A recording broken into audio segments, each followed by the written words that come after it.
Good afternoon, everyone. It is Wednesday, May 27th, 2020, and it's time for an RMS Math Club coaching session. Today we'll be doing the club homework, which this week was the sequences stretch. The varsity homework, as always, will be covered on Friday, and this week it was the Washington State Math Championships 2013 8th grade team algebra, geometry, probability, and potpourri. So let's dive on into the math. Today we have two terms. The first term is the arithmetic sequence. Now this is a series of numbers that follows the pattern a plus x equals b, b plus x equals c, and so on. In this sequence, x is known as the common difference, as it's the positive difference between two adjacent numbers in the series. That means that this can also be restated as a plus x, a plus 2x, and so on and so forth. So this also plays into our second term, which is the geometric sequence. This is just like the arithmetic series, except that x is the common ratio, where d times x equals e and e times x equals f. This important part leads us to be able to restate the geometric series as d times x, and d times x squared. So now let's get started with the stretch. Okay, let's now get started with the stretch. Question 1 or question 283, depending on how you look at it. What is the 100th term of the arithmetic sequence that starts with 3, 11, 19, and 27?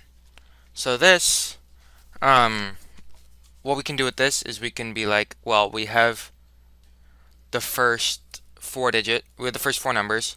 So let's find what the common difference is. So we're going to take 11, we're going to subtract 3, and that should get us to 8. And 8 is equal to our x, or our common difference.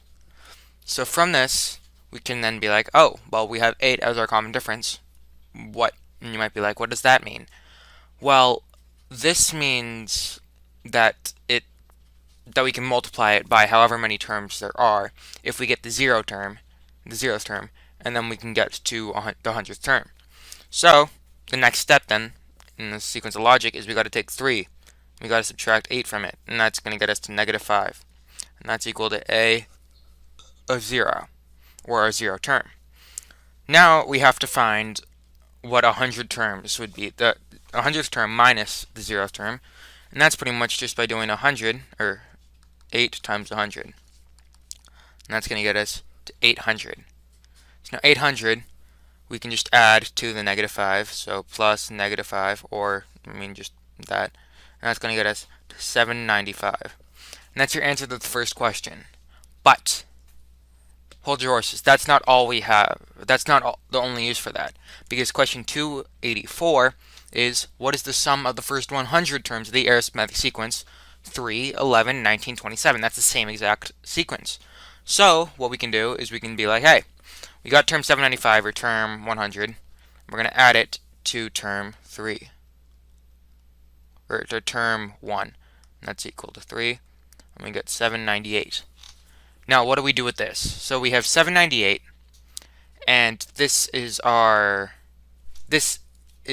important. We're going to keep this number, and we're going to, right here, we have 798. Now, what we have to do is we have the 100 terms, and if we know that this is the first term plus the 100th, that's the same thing as saying the 50th plus the 51st, because it's an arithmetic sequence, meaning that these terms are always going to be equal, because 50th term minus the first term is equal to 49x. While the 100th term minus the 51st term is 49x, or 49 of the CD. I'll replace that. So, if this is going to be what everything is equal to, what the 50th plus 51st and the first plus 100th is, then we know we can do the first through 100th, or first through 50th, times this. So that means we're going to have 50 of these. 798 times 50, and that's going to cover the first 100 numbers. So that means if we just do the multiplication right here, we get 39900, 39,900, and that's our answer. Now, number 285. What is the 10th term of the geometric sequence? That's 729. Sorry, one sec. 243, 81, 27. So, what can we do from this? Sorry for the handwriting.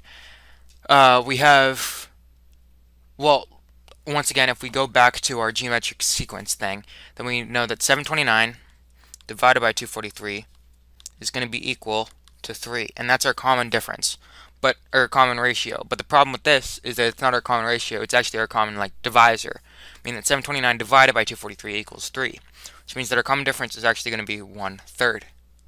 And if this is term number 1, and we're trying to get to the 10th term, in this case we don't really need to do the arithmetic series approach where we try to find the 0th term. It could be helpful, except the problem with it would be that, well, it's just larger numbers that we have to deal with. So we're just going to try to find 3 to the 9th. And that's going to, well, 3 to the 9th is a large number. But 729 is also a power of 3. And if we have this is the power of 3 to the 3, 3 to the 4, 3 to the 5, and 3 to the 6, we know that 729 is equal to the power of 3 to the 6. So that means that it's going to be times 3 to the 6 times 3 to the 3. That means in the end, if we try to find the 10th number, then that's going to be 1 over 3 to the 3. Now you might be looking at me and being like, wait, how do you get this? The way we got this is we have to divide every term by 3. And this is going to be the first term, this is going to be the second term, and this is going to be the third term, this is going to be the fourth term, and so on and so forth. Then we just get 3 to the 9. That's going to be how many we need because we have to get to the 10th term. Because the first term we're going to be divided by 3, and the second term divided by 3, and so on and so forth, meaning we're going to divide 9 times. So that means that 729 is equal to 3 to the 6th, and that means that when we get to 1, we're still going to have 3 terms left to get to. The 7th term is going to be 1, meaning that we still have to divide by 3 more times, meaning that we're going to end up with 1 over 3 to the 3rd, which is the same thing as saying 1 over 27. Okay, the next one, number 286. The first and 18th terms of an arithmetic sequence are 4 and 8.25 respectively. What is the 35th term of the sequence? Express your answer as a decimal to the nearest tenth. Now this one may seem daunting, but it's actually pretty simple. So our first term, we have 4. And if we add to get to the 17th to the 18th term, the 18th term minus the first term is going to be 17 times x. This is going to get us to 8.25. Because that's our first to our 18th term. But then we also know we got to do the same thing again. So we have 8.25, and then we got to be, oh, wait, that's 17x yet again. And that equals the 35th term. Meaning, well, 17x equals 17x. So these are the same.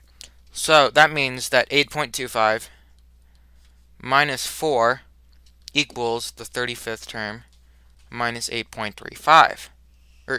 Minus 8.25, sorry. So that means if we do the subtraction, we get that 4.25 equals the 35th term minus 8.25. So if we can just add this 4.25 to the 8.25, so you have 8.25 plus the 4.25, plus, is going to get us to 12.5. And that is equal to the 35th term. That's your answer. Now, number 287. The first 3 terms of an arithmetic sequence are p, 2p plus 6, and 5p minus 12. What's the next term? What's the fourth term? So, this is not going to be stated in terms of p in the end. In the end, we're just going to end up stating it in just a regular number term. So, from our common laws, we know that it's going to be 2p minus 6, or 2p plus 6, minus p equals 5p minus 12, minus 2p plus 6. And we got to put parentheses around each of these. So, that means that p plus 6 equals 3p minus 18. Which means if we do the math and we basically isolate these sides, then we get 24 equals 2p and p equals 12. Now, what does this leave us with? Well, we have p, so that means that this term is 12. This term right here, 12. 2p plus 6, which is 24 plus 6, so 30. 5p minus 12, which is 60 minus 12, so 48. And following this term, we're going to add 18 to them, because 48 minus 30 equals 18, and 30 minus 12 is equals to 18. So 48 plus 18 is going to get us to 66, which is our next term. So that is your answer. Now, number 288. All terms in a geometric series or sequence are positive integers, and the first three terms are n, n plus 3, and 2n plus 6. What is the fourth term of this sequence? Okay, so we have n plus 3, n plus 3. You know, I'm just going to start over. n plus 3, 2n plus 6. So, what do we get from this? We know that n plus 3 over n equals 2n plus 6 over n plus 3. Now 2n plus 6 is actually going to be very helpful, because 2n plus 6 over n plus 3, well, we can just do this. We can take out that 2, and that's 6, and we can turn that 6 into a 2. Or actually, I'm sorry, that's not what it is. 2n plus 6 over n plus 3. We take this 6, turn it into a 2. Oh, I'm sorry, what am I doing? Okay, 2n plus 6 over n plus 3 is equal to 2. Okay, I'm just going to set that out there, because 6 divided by 3 equals 2, and 2n divided by n equals 2.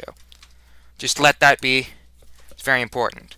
Which means that n plus 3 divided by n also has to be equal to 2. So, then what does that mean? Well, that means that, well, in this case, 3 has to equal n. And you may be like, why? Well, this means that n plus 3 has to equal double of n, which means that n equals n, and then n plus 3 equals 2n, which means if we take out this n and we turn this into a 1n, then we get that n equals 3, which is the same thing as right there.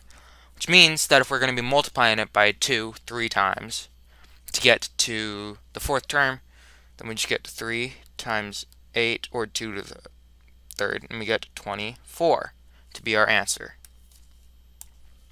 Now, number 289. The third term of an arithmetic sequence is 17, and the ninth term is 83. What is the first term? So we have term number 3, or A3, equals 17, and then A of 9 equals 83. So we're going to take this 83, and we're going to subtract the 17. That's going to get us to 66. Now, 66 equals A9 minus A3. Or A9 minus A3 right there. And that is just equal to 6x. As it seems pretty simple, because 9 minus 3 equals 6. And 6x means that. So that means that x has to equal 11. Now, from this, then we can just be like, hey, we're going to take this 17, we're going to subtract it by 2x, which is literally what we're going to do.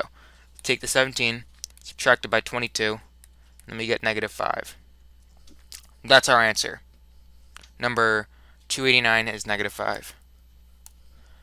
Number 290. The second term of a geometric sequence is 24. The fifth term, or A2, I'm going to put A5 equals 81. And then what is the first term? Right? Yes, okay. So we take the 81, we're going to divide it by 24. And that's going to equal 3x, because A minus 5, or A5 minus A2, or 5 minus 2 equals 3.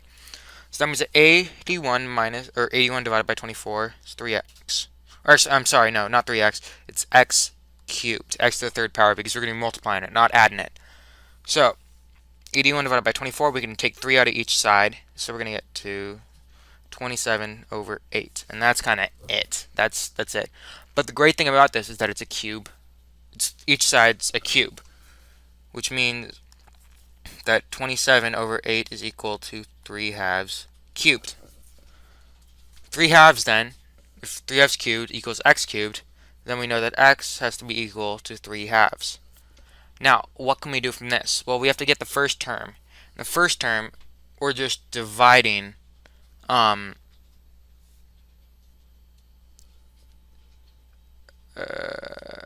oh yes, sorry.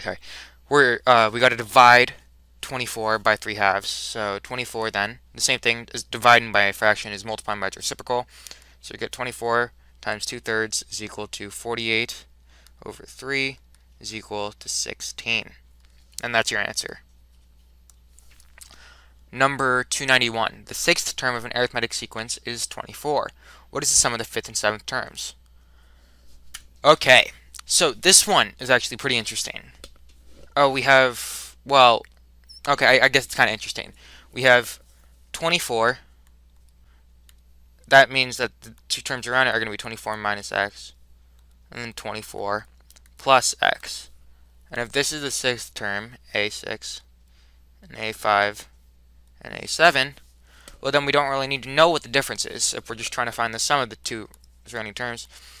We get 24 minus x plus 24 plus x equals, well, these two cancel each other out, and then otherwise they combine to 48, which is your answer. Now, the final one, 292. The number of bacterial cells within a Petri dish, or Petri, one of them, doubles every hour. If there are 8 cells in the dish at the end of the second hour, how many cells will be at the dish at the end of the 8th hour? So, end of the second hour, 8.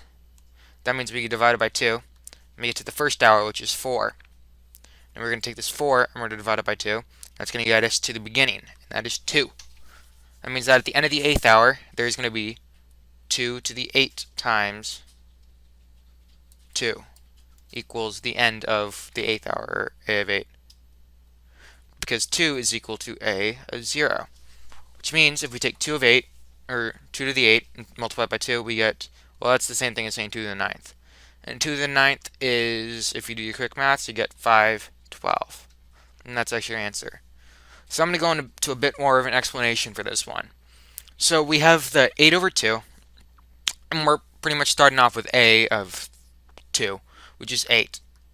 A of 2. We're going to divide it by 2 to get 4, which is the same thing as saying a of 1. And we take this 4 divided by 2 again, we're going to get to a of 0, which is 2.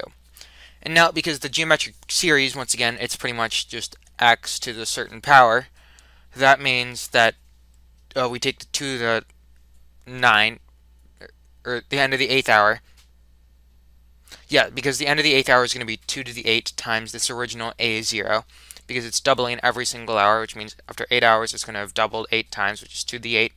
That's the same thing as saying 256, so we just got to multiply it by the 2 to get to the term a of 8, which means that 2 to the 9 is pretty much what we're getting, because this 2 factors in to be 1 more to the 8. 2 to the 9 equals 5/12, which is just, yeah, that's your answer. So, thank you for watching. This has been the Sequences Stretch. Thank you guys for watching today. Tune in on Friday for the 2013 Washington State Math Championships Algebra, Geometry, Probability, and Potpourri.